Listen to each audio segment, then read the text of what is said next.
낯선 환경에서 눈을 뜨게 되면 여기가 어디지? 라고 하는 생각을 가끔 하게 됩니다. 내가 여기서 뭐 하는 건가 하는 생각을 합니다. 지난 주간에 새벽 기도를 위해서 교회에 오는 길에 이제는 나름대로 낯설지 않은 주변 환경인데도 그 길을 걸어오다가 문득 이런 생각이 들었습니다. 여기서 내가 뭐 하고 있는 거지? 내가 여기에 왜 와 있는 걸까? 제가 인생을 살아오면서 가장 많이 던졌던 질문이 있다고 하면 바로 이런 것입니다. 내가 여기에 왜 왔을까? 다른 거창한 표현으로 하면 내 인생의 목표가 뭘까? 조금 더 정확한 표현으로 이야기하면 여기 왜 와 있지? 하는 것입니다. 이것은 지금 이 순간뿐만 아니라 우리의 인생 가운데 우리의 마지막 순간까지 계속 따라오는 질문일 것입니다. 주로 이런 질문하는 상황은 내가 여기 왜 있지? 라고 생각할 때 여기서 내가 뭐 하는 걸까? 왜 난 여기 있을까? 이 질문이 던져지는 것은 일이 잘 되거나 편안할 때가 아닙니다. 뭔가 힘들고 어려울 때, 어려움이 닥치고 힘든 일이 터지게 되어질 때, 내가 예상하지 못했던 일들이 발생하게 될 때, 원하지 않았던 일들이 나타나게 될 때, 내 힘의 한계에 부딪히게 될 때, 마음이 무너지고 정신적으로 혼란이 빠지게 되어질 때, 여기에 더 이상 있고 싶지 않을 때, 내가 계획하지 않았던 일들이 계속 발생하게 될 때, 그럴 때 이런 질문을 던지게 됩니다. 어쩌면 그전까진 속 안에 가지고 있었던 것이었는데 한순간 갑자기 정신이 든 것처럼 내가 여기서 뭐 하고 있는 거지? 라고 하는 생각들을 하게 됩니다. 내가 여기에 왜 있을까? 우리는 여기에 왜 있을까? 성경은 오늘 우리에게 이렇게 이야기합니다. 예수님께서 우리를 세상에 보내셨다라고 이야기합니다. 우리는 보내심을 받았다라고 이야기합니다. 보내심을 받았다라고 하는 것, 그것을 어려운 말로 이야기하면 선교라고 이야기합니다. 보내심을 받았다고 하는 것, 그것을 미션이라고 이야기합니다. 미션에는, 선교에는 세 가지 중요한 요소들이 있습니다. 보내심을 받기 위해서는 첫 번째로 보내는 분이 계셔야 됩니다. 누군가가 보내는 것입니다. 내가 선교한다 생각하고 내 마음대로 가는 것, 내가 하고 싶은 대로 가게 되어지는 것, 그것을 선교라고 말하지 않습니다. 그것은 자기 좋은이라는 것입니다.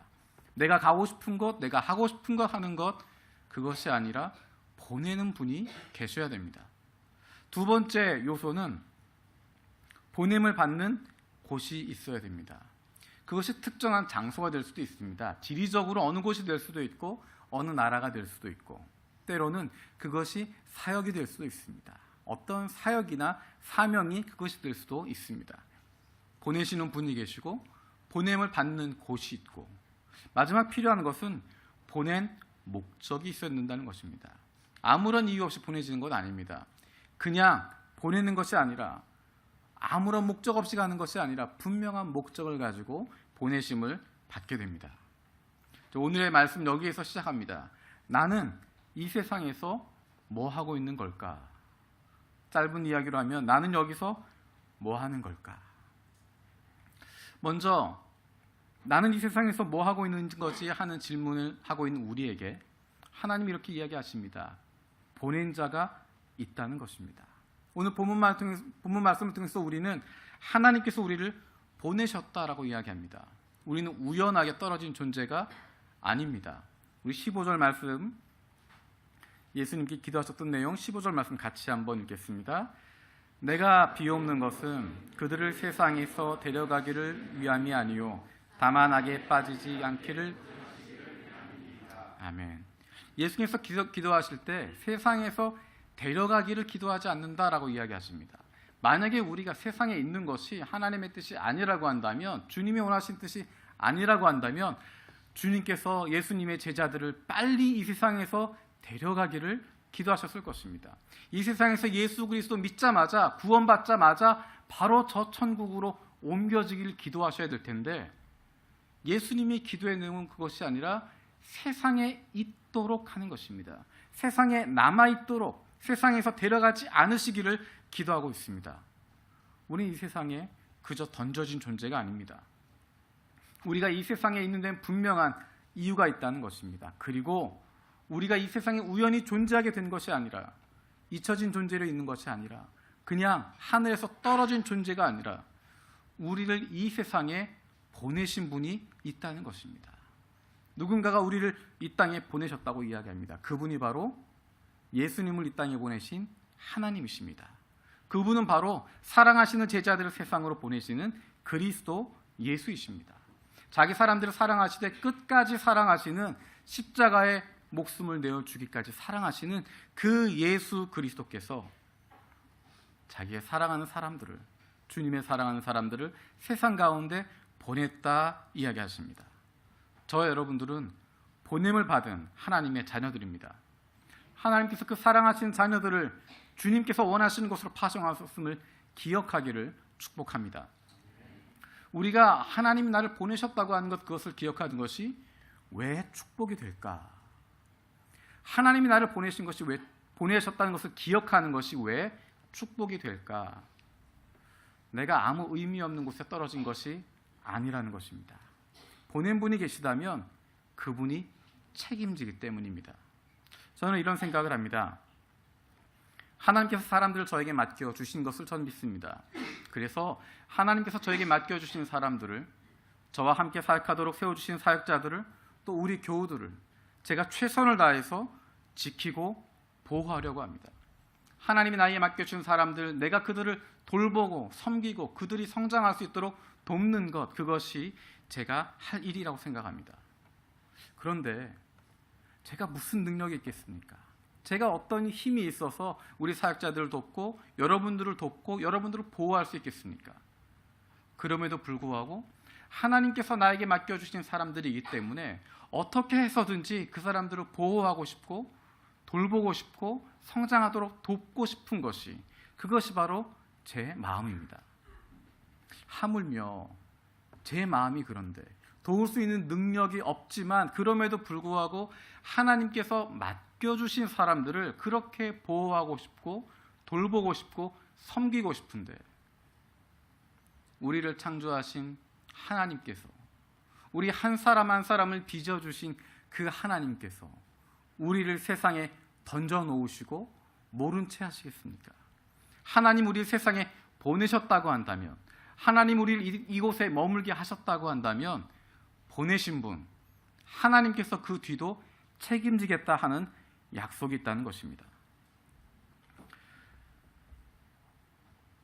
어느 날 갑자기 우리를 보시면서 너희들이 거기 왜 있니? 물어보시는 것이 아니라 우리가 있는 모습을 보면서 우리의 어려움 가운데, 우리의 힘든 상황 가운데, 우리가 애쓰고 있는 가운데 그것을 보시며 하나님께서 모른 채 하시는 것이 아니라, 가만히 두고 있는 것이 아니라 우리를 향하여서 주목하고 계시고 우리를 보호하고 계시고 우리와 함께 하시겠다 약속하시는 것입니다.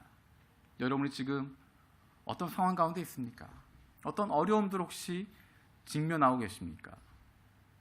우리를 이 세상에 보내신 하나님께서 가만히 계시지 않습니다. 하나님께서 우리를 지켜주십니다. 하나님께서 우리를 이 세상에 보내셨으니 그것에 대한 책임은 하나님이 지실 것입니다. 그러면 우리를 보내는 주체가 하나님이시다라고 한다면 우리를 어디로 보내시는 걸까? 보내시는 분은 하나님이시면 보내는 곳, 우리를 어디로 보내셨을까? 15절 말씀에는 우리를 세상으로 보냈다라고 이야기합니다. 우리가 세상에 있다라고 이야기합니다. 주님의 제자들이 세상에 있음을 보여주고 있습니다. 우리가 있는 곳 세상 맞습니다. 바로 지금 저와 여러분들이 있는 이곳, 바로 이곳이 우리가 있어야 할 곳입니다. 전 영화를 좋아합니다. 그래서 여러 기억에 남는 영화들이 있습니다. 그 중에 한 영화가 쇼생크 탈출이라고 하는, 쇼생크 리뎀션이라고 하는 영화가 있습니다. 이 영화가 처음 나왔을 때 일본에서 나온 LD를 구해서 또 비디오 테이프로 만들어서 비디오 테이프가 늘어질 때까지 보고, 또 그 내용을 녹음 테이프에 녹음을 해서 그것이 늘어질 때까지 들으면서 영어 공부를 하고 또 그것으로 즐거움을 가졌습니다. 처음에는 영화가 좋아서 또 영어 공부를 하기 위해서 보다가, 그 다음에 스토리가 너무도 좋아서 보다가, 나중에는 사역하다 힘들 때 내 마음이 힐링되기 위해서 이 영화를 보게 되었습니다. 여러 기억에 남는 문장들이 많이 있습니다. 영어 공부하기도 좋은 문장들이 많이 있는데 그 중에 한 가지 인상 깊었던 것. 교도소에 밤이 됩니다. 어느 날 그 교도소에 새로운 죄수들이 들어오게 됩니다. 그래서 어리벙벙한 모습으로 각자 주어진 방으로 들어가게 되고 떨고 있고 그 가운데 불이 꺼집니다. 이제 잠자야 하는 시간 되기 때문에 소등을 하게 됩니다. 불이 하나씩 꺼집니다. 그리고 교도소에는 어둠과 적막밖에 없습니다. 여러분 한번 생각해 보십시오. 여러분이 만약에 그런 상황에 들어갔다고 한다면 어떤 마음일까? 갑자기 여기저기서 흐느끼는 소리가 나기 시작합니다. 울기 시작합니다. 그리고 한 사람이 이런 대사를 합니다. I'm not supposed to be here. Be supposed to be. 영어 표현에서 굉장히 중요하게 가르치는 표현입니다. 뭐뭐 하도록 되어 있다. 뭐뭐할 운명이다 라고 할 때 쓰는 표현입니다. I'm not supposed to be here. 나는 여기 있을 사람이 아니다라는 겁니다. 여긴 내가 있을 곳이 아니다라는 것입니다. 자기가 지금 어떤 사연인지 모르지만 감옥에 들어왔지만 I'm not supposed to be here. 나 여기 있을 사람 아니다. 여기는 내가 있을 곳이 아니다 라고 외치는 것입니다. 어쩌면 저는 그 죄수의 그 외침이 우리들의 외침인 것처럼 들렸습니다. 우리가 처한 곳에 있으면서 난 여기 있을 사람이 아니다라고 이야기하는 것. 여기는 내가 있을 곳이 아니다라고 외치는 목소리를 듣게 되었습니다. 한국에서 대학부를 하면서 대학생들에게 안타까웠던 것 발견한 것이 있습니다. 그것이 무엇이냐면 여기는 내가 있을 곳이 아니다라고 생각하는 것입니다. 다니고 있는 학교, 그 학교에 대해서 여기는 내가 있을 학교가 아니야. 공부하고 있는 전공, 그것에 대해서 이것은 내가 공부할 게 아니야. 나는 더 좋은 학교, 나는 더 인정받는 과에 갈 수 있었는데 여차저차해서 이렇게 여기 떨어지게 된 거야. 여긴 내가 있을 곳이 아니야. 그곳에 정을 두지 않고 그것을 벗어나려고 발버둥 치는 모습들을 보게 되어집니다. 발버둥 치다가 자기가 원하는 곳에 가고 나면 행복해질까요? 그렇지 않습니다. 그곳에 옮겨져서는 내가 원했던 그런 분위기가 아니야. 내가 원했던 그런 기쁨이 있지 않아. 여긴 내가 있을 곳이 아니야. 그래서 또 다른 곳을 찾아서 가게 되어집니다. 끊임없이 불행을 겪게 되어집니다. 행복하지 않습니다. 이 이야기는 결혼까지 이어집니다. 결혼한 이후에 문제가 생기면, 어려움이 생기고 나면 이 결혼은 내가 하고 싶었던 결혼이 아니야. 나는 이 집에 있을 사람이 아니야. 이 남자는 나랑 결혼할 사람이 아니야.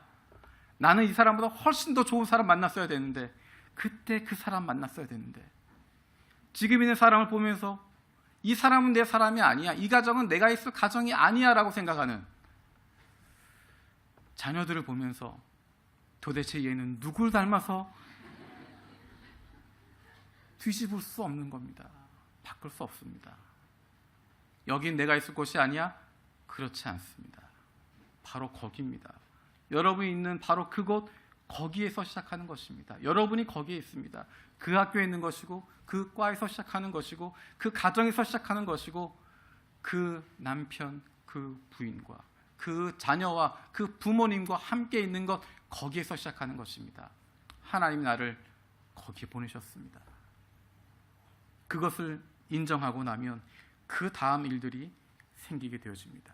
그것을 인정하고 나면 하나님이 나를 여기에 보내셨다라고 하는 것을 인정하고 나면 그 다음 것들을 풀어나갈 수 있습니다. 자, 하나님께서 보내셨다. 내가 있는 여기에 하나님 보내셨다라고 이야기한다면, 그러면 여기에서 나는 어떻게 살아야 되나? 우리 17절 말씀 같이 읽겠습니다. 17절 시작. 진리로 거룩하게 하옵소서. 아버지의 말씀은 진리이니이다. 우리 19절도 읽겠습니다. 또 그들을 위하여 내가 나를 거룩하게 하오니 이는 그들도 진리로 거룩함을 얻게 하려 함이니이다. 아멘. 하나님이 우리를 보내셨는데 우리의 삶의 장소로, 이 땅으로, 이곳으로, 이 지역으로, 우리 가정으로, 우리의 학교로, 우리 직장으로 보내주셨는데 거기에서 어떻게 사느냐? 진리로 거룩한 삶을 살아간다라고 이야기합니다. 우리는 거룩한 삶이 어떤 것인지 잘 알고 있습니다.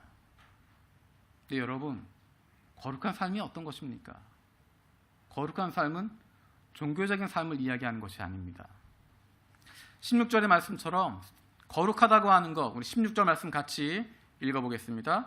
내가 세상에 속하지 아니함 같이 그들도 세상에 속하지 아니하였사옵나이다. 아멘. 거룩한 삶이라고 하는 것, 우리는 그것이 구별된 삶이라고 하는 것 알고 있습니다. 그래서 세상과 같지 않게 살아가는 것, 세상과 다르게 살아가는 것, 그것을 거룩한 삶이라고 생각합니다. 그러면 조금 더 깊이 생각해서 구별된 삶은 거룩한 삶인가? 세상과 다른 삶을 살아가고 있으면 그것을 거룩하다고 말할 수 있을까? 세상의 상식을 벗어나서 살아가면 그것을 거룩한 삶이라고 말할 수 있을까? 세상의 상식을 벗어난 삶, 그것을 우리는 거룩하다고 이야기하지 않습니다. 그것은 비상식적인 것입니다. 그런 비상식적인 삶을 살아가는 사람들을 거룩한 모임이다 라고 이야기하지 않습니다. 그런 사람들 일컬어서 우리는 컬트 집단이다 라고 이야기합니다. 세상과 다르다고 거룩해지는 것 아닙니다. 세상 사람들과 똑같은 길을 가지 않는다고 거룩해지는 것 아닙니다. 그것은 독특한 삶을 사는 것이고 비상식적인 삶을 살아가는 것이고 유별난 삶을 살아가는 것입니다. 그런 사람들이 모이는 집단은 컬트 집단이지 하나님의 거룩한 백성이라고 말할 수 없습니다. 구별됐다고 하는 것, 그것만으로 거룩함을 말할 수 없습니다. 어떻게 거룩해지느냐, 어떻게 구별되어지느냐, 우리가 조금 전 읽었던 17절, 19절 말씀처럼 진리로 거룩해지는 것입니다. 진리로 거룩해지지 않으면, 하나님의 말씀인 진리, 그것이 있지 않으면, 거룩함의 기준이 말씀이 되지 않으면, 하나님 말씀을 기준으로 해서 세상과 구별된 삶을 살지 않으면 그것을 거룩하다 말할 수 없습니다. 하나님이 우리에게 말씀하신 거룩함은 바로 그것입니다. 하나님의 말씀으로 살아가는 것, 하나님의 말씀을 기준으로 삼고 살아가는 것, 그것을 따라서 살아가는 것, 그러다 보면 어느 순간에 세상 사람과 같은 모습으로 가지고 있지만 어느 순간엔 세상 사람들과 전혀 다른 길을 걸어가야 할 때도 있다는 것입니다. 거룩한 삶을 열심히 살면 거룩해질까요? 거룩한 삶이라고 하는 것, 정말 최선을 다하면 거룩해질 수 있을까요? 내 주변에 있는 사람, 거룩하다고 생각하는 사람들 열심히 하는 것 따라하면, 그들이 하는 것 따라하면 거룩해질까요? 여러분 못 믿으실지 모르겠지만 제가 20여 년 넘게 운전을 하면서 무사고 경력자입니다. 표정이 뭐죠? 딱 한 번 눈길이 미끄러져서 신호등을 들이받고 폐차시켰던 거, 즉 그거 빼놓고는 한 번도 사고를 낸 적이 없습니다. 무사고, 굉장히 속도 위반도 별로 걸리지 않는, 하여튼 무사고로 운전한 사람입니다. 정말 운전 잘하고요, 성실하게 운전합니다. 자, 제가 그 무사고 경력을 가지고 열심히 운전하면 운전 잘할 수 있을까요? 일본에서? 제가 20년 넘게 무사고로 운전했던 그 경력 가지고 최선을 다하면 일본에서 운전 잘할 수 있을까요? 제가 지지난주에 당황스러운 일 하나 경험을 했습니다. 한국에 지하주차장들이 많이 있어서 지하주차장을 향해서 가고 있는데 길이 하나로 가다가 지하주차장 입구에서 둘로 갈라지게 되어 있습니다. 가운데 중앙선을 쭉 그어놓고 양쪽으로 갈라지게 되어 있습니다. 20몇 년 동안 아무 문제 없이 운전하고 있었는데 그날도 차를 몰고 지하주차장 내려가다가 순간적으로 당황했습니다. 내가 내려갈 때 왼쪽으로 내려가야 되나? 오른쪽으로 내려가야 되나? 운전하시는 분들은 아마 기억하실 겁니다. 한국에선 차가 오른쪽으로 가고 일본에선 차가 왼쪽으로 갑니다. 아직 와닿지 않으세요? 늘 공항에서 저를 픽업해 주신 집사님들 옆에 앉아서 걱정했던 것이 그것입니다. 야, 나중에 운전하게 되면 이거 좌우가 헷갈릴 텐데 어떡하지? 그래서 우회전, 좌회전 할 때마다 주목해서 그것을 쳐다보고 계속 관심을 뒀던 것 같습니다. 그게 저한테 굉장히 큰 스트레스가 됐던 것 같습니다. 일본이 아니라 한국에서 지하 주차장 앞에서 갑자기 갈등에 쌓였습니다. 갑자기 기억이 안 나는 겁니다. 내가 왼쪽으로 가야 되나 오른쪽으로 가야 되나. 그래, 내가 늘 고민했지. 왼쪽으로 가야 되는데 오른쪽으로 하면 어떻게 하나 늘 걱정했었지. 그 마음을 가지고 왼쪽으로 내려갔습니다. 어떻게 됐을까요? 이상한 차들이 올라옵니다. 뭐 라이트 켜가면서 클락션 울려가면서. 저는 나름대로 열심히 잘하고 있는데 제가 그것이 굉장히 큰 스트레스가 됐던 것 같습니다. 일본에서 운전하는 것에 대해서 많은 스트레스를 받았던 것 같습니다. 좌우를 바꿔서 운전하는 여러분들 보면 참 대단하십니다. 거기다가 한국이랑 일본 왔다 갔다 하시면서 운전하시는 분들 정말 대단합니다.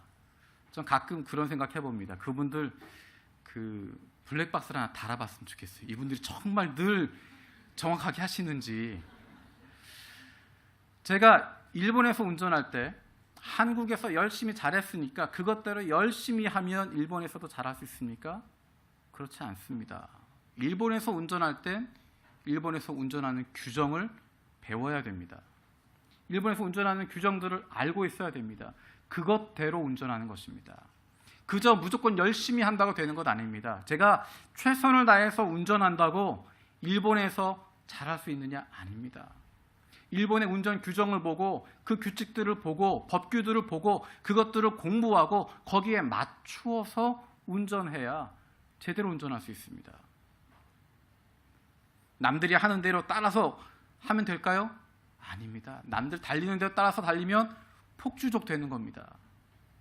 내 마음대로 하는 것 아니고 남들 하는 대로 따라 하는 것 아니고 원칙에 맞춰가는 것입니다. 하나님의 사람으로 살아가는 것, 거룩한 삶을 살아간다고 하는 것, 그것은 하나님의 말씀을 기준으로 살아가는 것입니다. 그것을 모르면 거룩할 수 없습니다. 남들이 하는 것, 따라하는 것이 거룩한 것이 아니라 하나님이 주신 말씀, 그것을 따라가는 것이 거룩한 것입니다. 읽지 않으면 모릅니다. 공부하지 않으면 깨달을 수 없습니다. 내가 필요한 부분만 딱 집어서 쪽집게처럼 공부한다. 그렇게 공부하면 빈 구석이 너무 많이 생깁니다. 제가 좀 해봐서 아는데요. 쪽집게 강사들, 그런 과외 선생들이 갖고 있는 단점들이 있습니다. 한 가지는 뭐냐면 그것이 순간적이라는 것입니다. 그때는 되는 것 같은데 금방 잊어버립니다. 두 번째 문제는 그것이 창의적이지 않다는 것입니다. 문제 유형 조금만 바뀌면 헤매게 됩니다. 완전히 모르게 됩니다. 세 번째 가장 중요한 문제는 뭐냐면 그 쪽집게 강사를 찾을 수밖에 없게 됩니다. 무슨 일이 생기면 그 쪽집게 강사를 찾게 됩니다. 쪽집게처럼 찍어주는 그 사람을 찾게 됩니다. 영적인 것도 마찬가지입니다. 쪽집게처럼 찍어서 공부하다 보면 정말 나에게 큰 문제가 생겼을 때 그 문제를 해결할 수 있는 능력이 없어집니다. 그리고 누군가 나의 영적인 부분을 찝어줄 수 있는 그런 지도자를 찾게 되어지고 그런 사람을 찾아다니게 됩니다.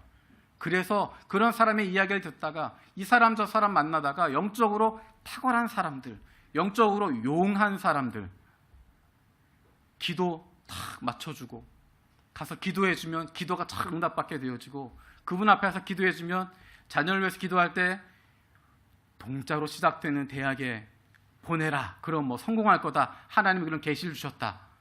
그런 사람들, 영적으로 어두운 일들 하는 일들이 생기게 되어집니다. 그것은 어디서 시작하느냐? 쪽집게처럼 속 시원하게 찝어주는 사람들, 그 사람들을 만나면서 그렇게 버려지는 것입니다. 몇 구절만 내가 좋아하는 구절도 보게 되어지면서 이것이 다라고 생각하는 사람들, 그 사람들이 신천지에 넘어갑니다. 그 사람들이 이단에 빠지게 되어집니다. 말도 되지 않는 것 같은데 거기에 설득되어지고 이것이 성경적이라고 생각합니다. 성경은 그렇게 보는 것이 아닙니다. 성경을 접근하는 두 가지 방식이 있습니다. 객관적인 해석과 주관적인 적용입니다. 객관적인 해석이라고 하는 것은 성경을 공부하는 겁니다. 한 권 한 권 그 내용들을 파악을 하는 것입니다. 이것이 어떤 의미인지 객관적인 내용들을 가지고 공부하는 것입니다. 주관적인 적용이라고 하는 것은 성경은 내 삶 속에 적용하는 것입니다. 큐티를 통해서 하는 것이 바로 그것입니다. 이 두 가지가 균형을 맞추고 있어야 됩니다. 객관적인 해석이 없이 주관적인 적용만 한다. 그럼 어떤 일이 벌어질까? 모든 성경은 내 마음에 맞는 대로 꿰어 맞추게 됩니다.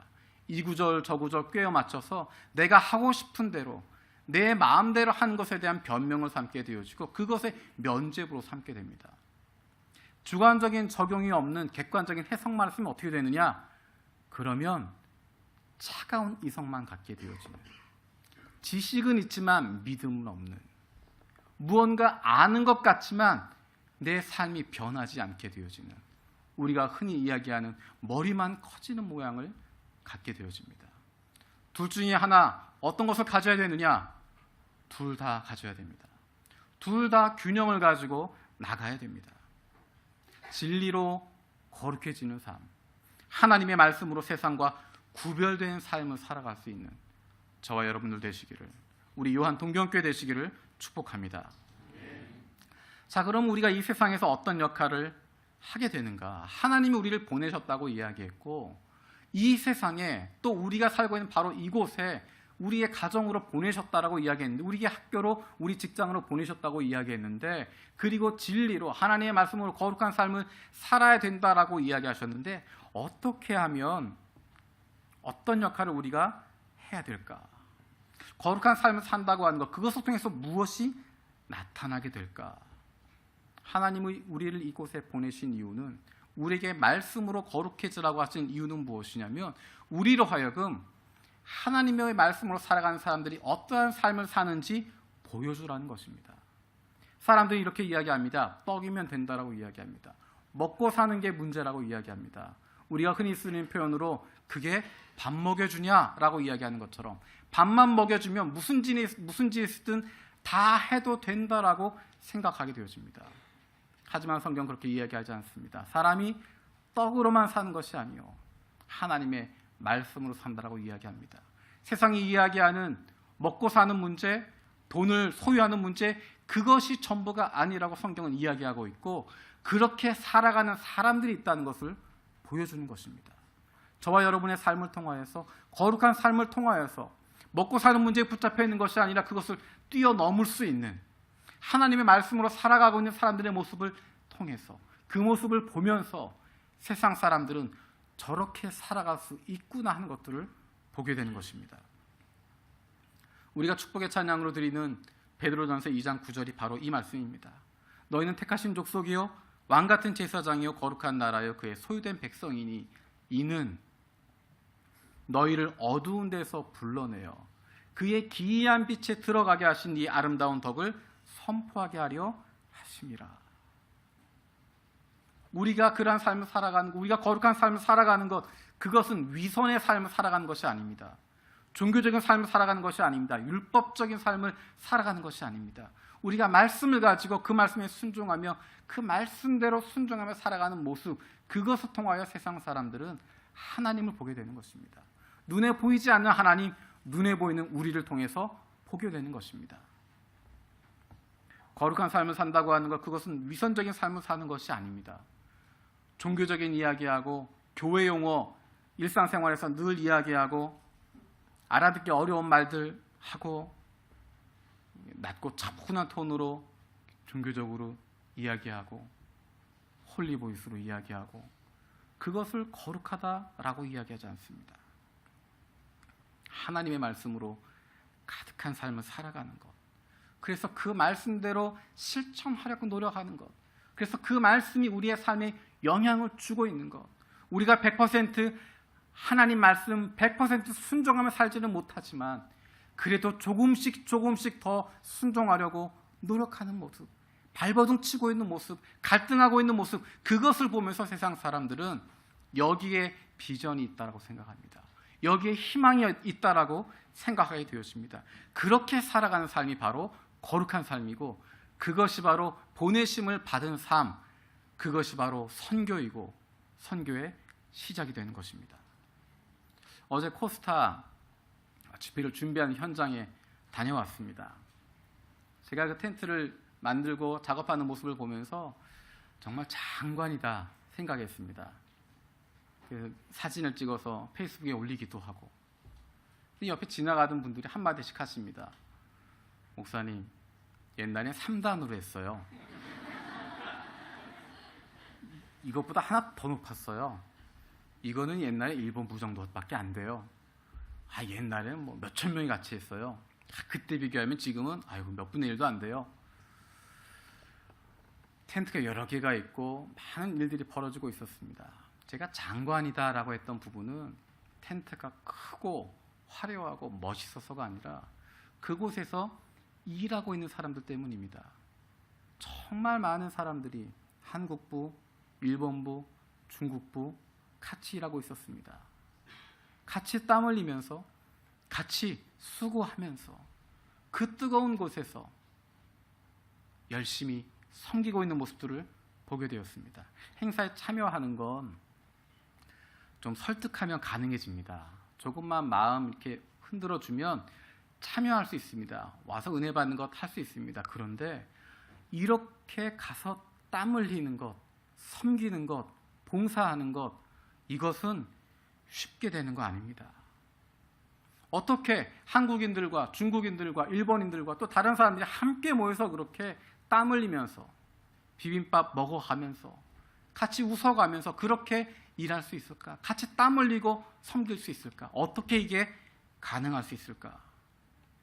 말씀으로 살아왔던, 하나님께 순종해왔던, 하나님의 그 부르심 가운데 순종하며 일본 선교를 위해서 최선을 다하고 뜨거운 열정으로 살아왔던 우리의 선배들이 있었고 바로 여러분들이 있기 때문에 이 놀라운 기적이 벌어지게 되는 것입니다. 사람들이 변화되어지는 그 놀라운 일들이 일어나게 되는 것입니다. 이것이 바로 하나님의 말씀대로 살아가는 사람, 그들을 통해서 하나님이 이루고자 하시는 것입니다. 우리가 하나님 말씀대로 살아가고 있을 때, 우리의 삶의 현장에서 하나님 말씀대로 살아가려고 노력하고 있을 때, 갈등하고 있을 때, 그것 갖고 붙들고 고민하고 기도하고 있을 때 그 모습을 보면서 사람들은 하나님께 영광을 돌리게 됩니다. 그 말씀에 순종하는 모습을 보면서 그들이 하나님께로 돌아오게 됩니다. 하나님이 살아계신 분이구나 고백하게 되는 것입니다. 그것이 바로 거룩한 삶이고 그것이 바로 하나님께서 우리를 이 땅에 보내신 이유입니다. 그러면 하나님께서 우리를 이 땅에 보내주셨고 하나님의 말씀인 진리로 거룩하게 살아가고 우리에게 보내주신 그곳에서 그러한 삶을 살아가는데 어떻게 하면 더 잘 살 수 있을까? 어떻게 하면 그런 삶을 더 잘 살 수 있을까? 한 가지는 하나님이 나를 보내신 곳에서 기쁨을 누리는 것입니다. 하나님 나를 여기에 보내셨다라고 이야기했습니다. 우리의 가정에 보내셨다. 우리 학교에, 우리 직장에, 이곳에, 이 교회에, 이 땅에 하나님이 보내셨다. 그러면 그곳에 존재하는 것만으로도 하나님이 기뻐하십니다. 여러분의 가정에 존재하고 있는 것만으로도 하나님이 기뻐하십니다. 여러분의 가정 아직 복음화되지 않았다고 하더라도, 여러분의 가족 아직 구원받지 않았다고 하더라도, 여러분이 그곳에 있는 것만으로도, 여러분의 부모님이 아직 예수 그리스도 알지 못하지만 여러분이 그곳에 있는 것만으로도, 부모님을 위해서 기도하고 있는 것, 그것만으로도 하나님이 기뻐하십니다. 여러분이 있는 곳에서 믿음의 모습을 지키고 있는 것, 여러분이 있는 그 자리에서 기도하고 있는 것, 그것만으로도 하나님이 기뻐하십니다. 무엇을 잘해서 그런 것이 아니라 거기에 있어주는 것만으로도 하나님이 잘했다 칭찬하십니다.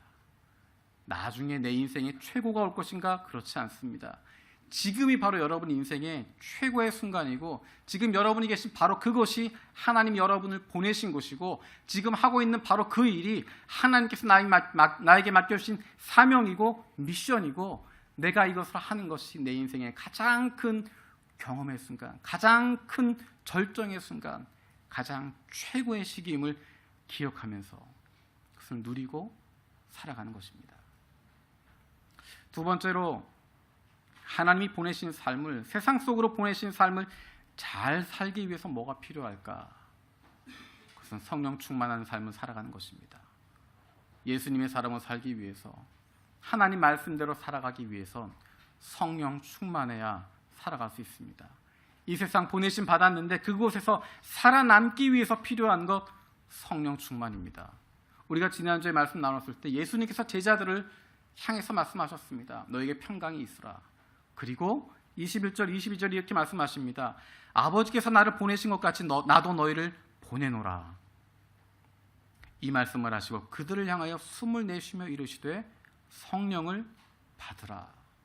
하나님께서 우리를 삶의 현장으로 보내주셨습니다.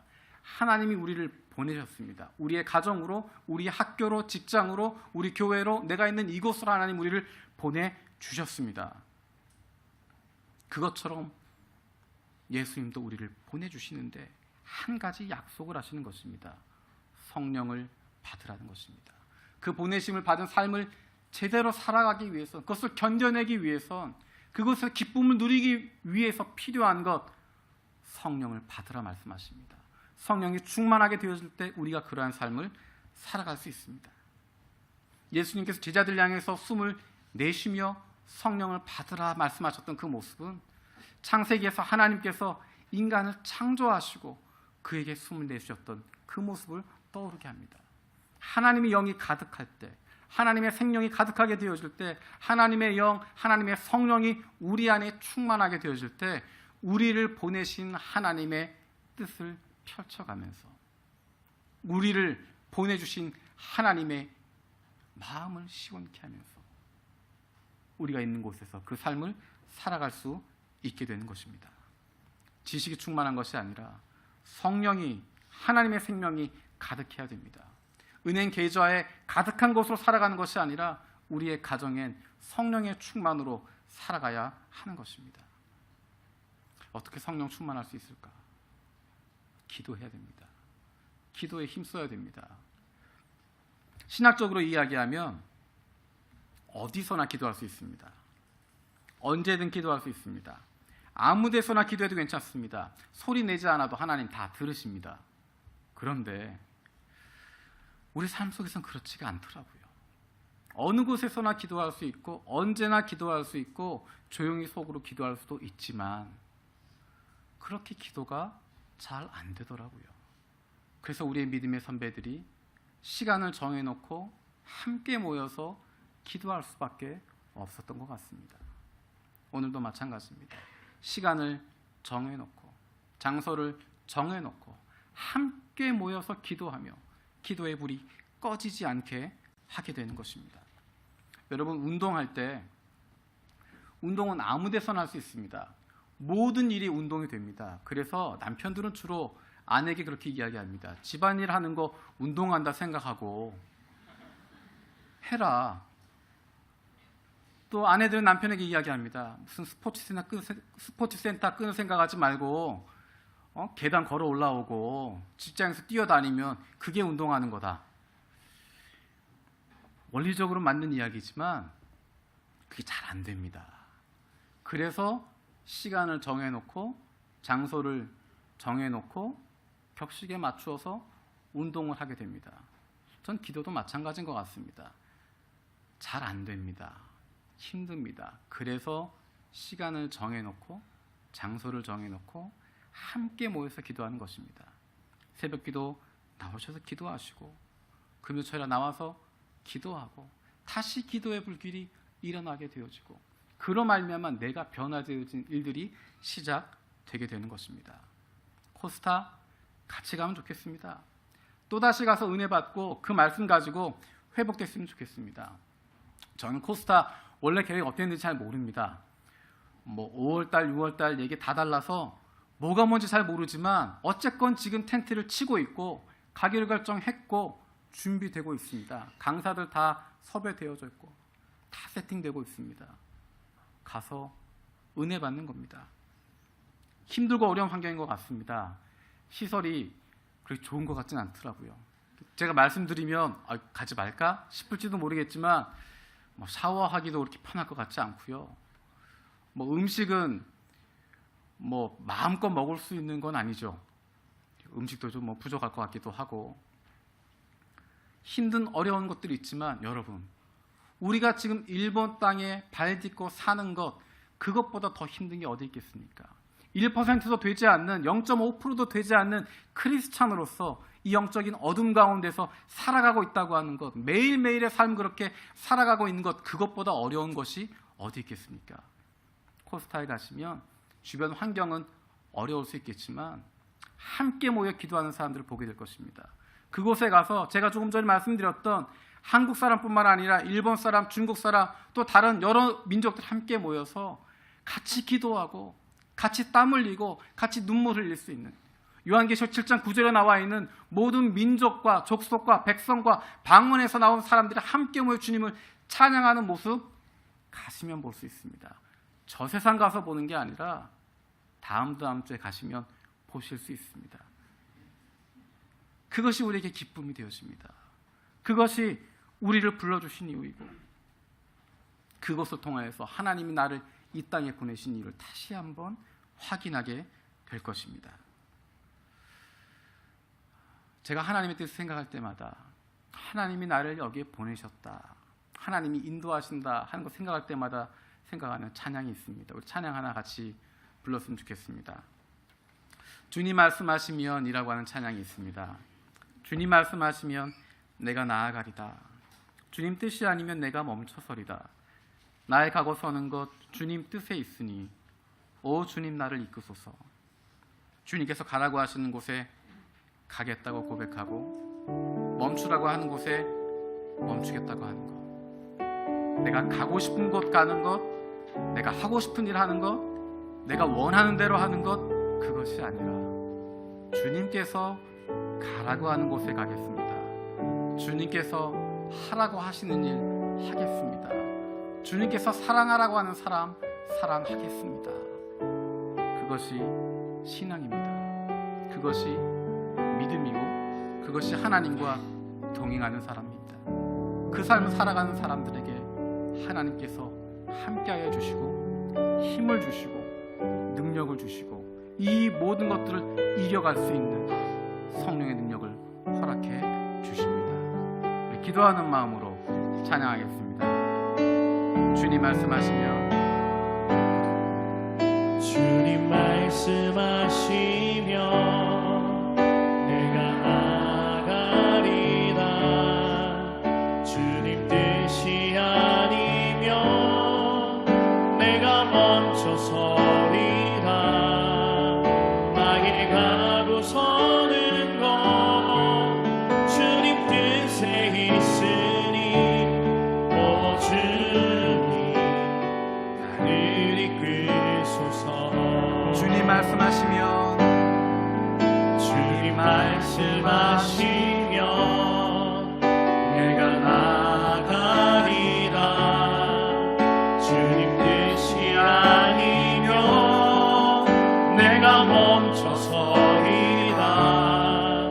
나의 가고 서는 것 주님 뜻에 있으니 오 주님 나를 이끄소서. 뜻하신 그곳에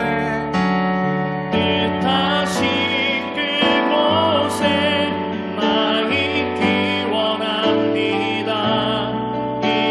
이끄시는 대로 순종하며 살리니 연약한 내 영혼 통하여 일하소서.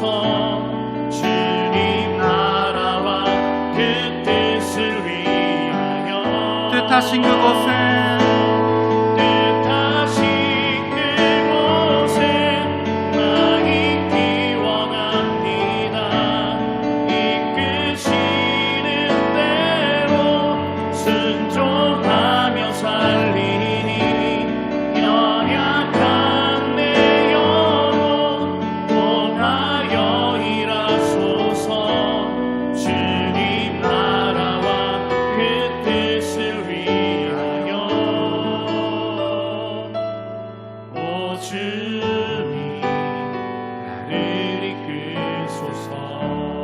주님 나를 이끄소서. 오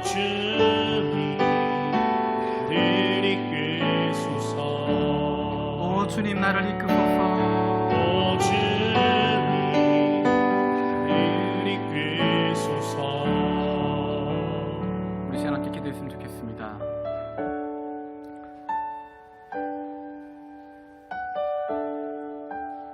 내가 가고 싶은 곳, 내가 하고 싶은 일, 내가 원하는 것, 그것 아니지만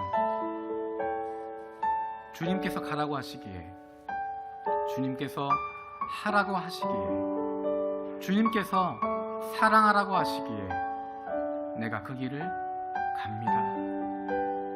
하나님 말씀에 순종하며 살아가는, 세상의 기준이 아니라 하나님 말씀을 기준으로 살아가는 거룩한 삶을 살게 해달라고, 내게 하나님 말씀을 읽고 듣고 실천할 수 있는 결단이 있게 해달라고, 나와 늘 동행하시고 나와 함께 하시는 하나님, 그분과 함께하는 삶을 살게 해달라고 이 시간 함께 기도하겠습니다. 살아계신 아버지 감사합니다. 아버지 하나님 내가 하고 싶은 것을 하는 것이 아니라, 내가 하고 싶은 일하는 것이 아니라, 내가 원하는 것이 아니라, 그것을 하는 것이 아니라 주님께서 가라고 하시는 것으로 생각합니다. 주님께서 말씀하신 그거 일을 하는 겁니다. 주님의 마음을 시원케 하는 겁니다. 아버지 하나님, 우리의 마음을 움직여 주시옵소서. 우리 마음 가운데, 내 마음 가운데, 우리 마음과 결단을 있습니다. 하나님, 결단할 수 있는 시간 되게 하여 주시옵소서. 주님 말씀하신 것 가지고 나아갈 수 있는 시간 되게 하여 주시옵소서. 주님 뜻하시는 것, 그곳에 있게 하여 주시옵소서. 하나님, 우리 세상 속으로 보내주셨는데, 우리는 그곳으로 보내주셨는데, 우리가 그곳에서 주님의 일을 감당하는 사람 되게 하여 주시고, 하나님의 자녀로 살아가게 하여 주시옵소서. 아버지, 그 거룩함 가지고 살아가는 사람 되게 하여 주시옵소서. 하나님, 세상과 다른 곳부터 하나님 말씀대로 살아가는 거룩한 삶을 살아가는